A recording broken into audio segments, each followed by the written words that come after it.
ये उस समय की बात है जब मैं 10वीं में था और वो 9वीं में पढ़ती थी। धीरे धीरे हम दोनों एक दूसरे को देखने के आदी हो गए थे।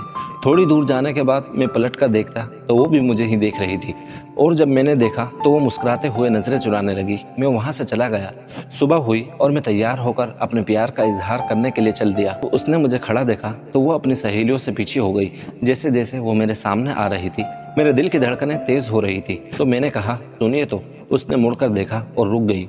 उसने पूछा, क्या है? तो मैंने खत देते हुए कहा, ये आपके लिए है। तो उसने कहा, ये क्या है? मैंने कहा, खुद खोल कर देख लीजिए। और मैं वहां से चला गया। वो मेरे पास आई और मेरा खत वापस देते हुए बोली, ये मुझे नहीं चाहिए, और चली गई। अब तो मुझे जैसे सांप ही सूंघ गया और मैं वहां बहुत देर तक यूं ही खड़ा रहा। तभी मेरे दिमाग में आया कि शायद इसी खत में कुछ लिखा हो, और जब मैंने उसे खोल कर देखा तो मेरे होश उड़ गए। उसका भी जवाब हाँ था। जब छुट्टी हुई तभी उसकी सहेली का भाई आ गया और कुछ बात नहीं हो पाई। मेरी 10वीं की परीक्षा भी नजदीक आ गई थी, इसलिए मैं अपनी तैयारियों में जुट गया। लगभग 3 महीने बीत गए और मैं उससे मिल नहीं पाया।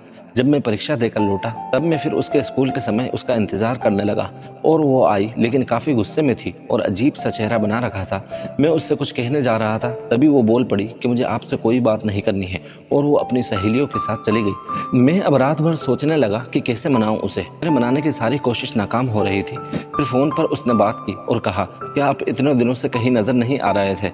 मैंने भाव खाते हुए कहा, पढ़ाई का दबाव है। तो उसने कहा कि इतना पढ़ाई में ध्यान देने लगे कि मुझे भूल ही गए। मैंने कहा, मैं आपको नहीं भूला।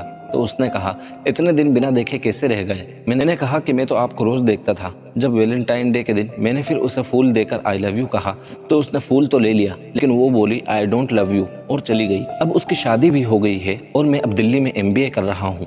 वो मेरा पहला और आखिरी प्यार है। शायद ऐसा प्यार मैं अपनी लाइफ में दोबारा नहीं कर पाऊंगा। मैं भगवान से प्रार्थना करता हूँ कि आप जहाँ भी रहें हमेशा खुश रहें, क्योंकि अगर आप खुश हैं तो यकीन मानिए दुनिया में कोई और है जो खुश है।